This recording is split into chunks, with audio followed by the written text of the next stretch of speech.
Escreva sua história espiritual. Filipenses 3, de 12 a 14 diz assim: Não que já a tenha alcançado, ou que seja perfeito, mas prossigo para alcançar aquilo para o que fui também preso por Cristo Jesus.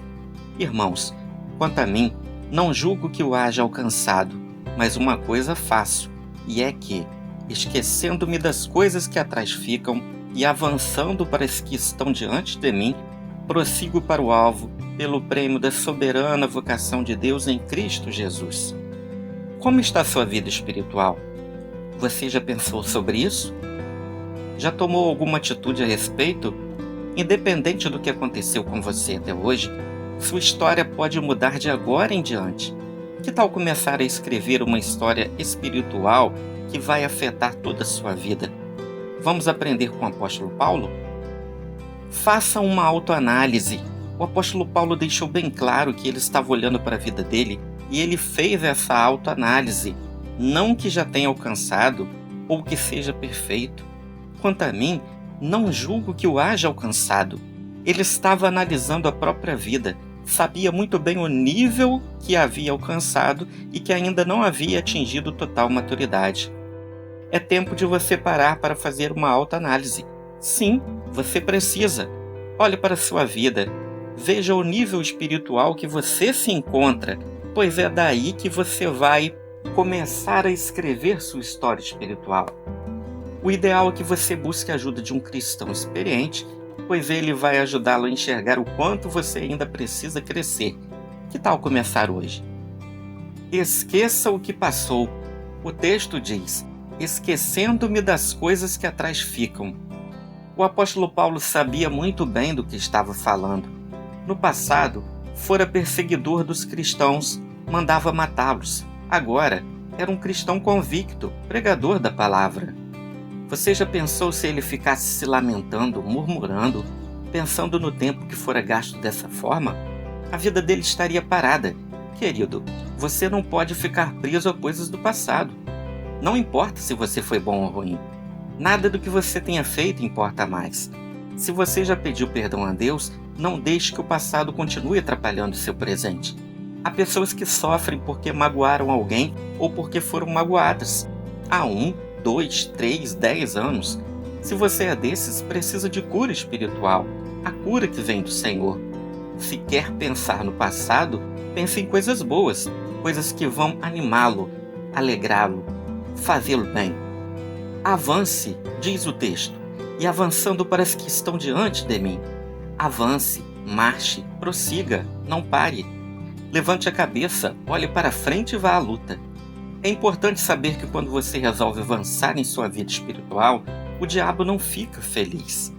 A Bíblia diz que ele nos acusa, que ele quer nos tragar, que ele lança dardos inflamados para nos atingir, mas a Bíblia também diz que se Deus é por nós, quem será contra nós? Enquanto avançamos, teremos problemas, oposições, tribulações, dificuldades, mas temos que depositar nossa confiança em Deus e tudo dará certo. Lembra-se de José?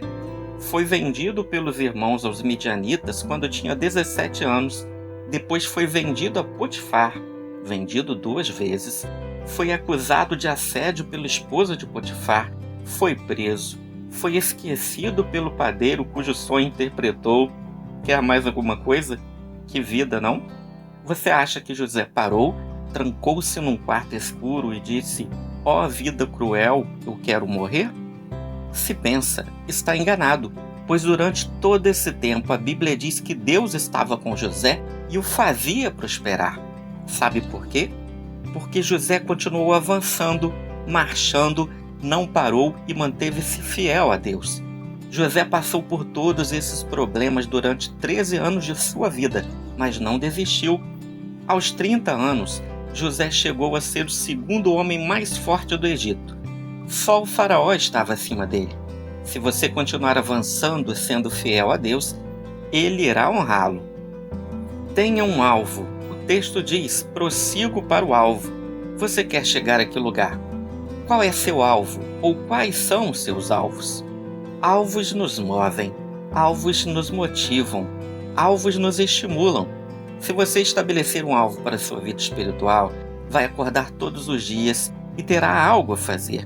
Sua vida terá sentido. Você entenderá que não está aqui por acaso. Quero propor 4 alvos para a sua vida espiritual.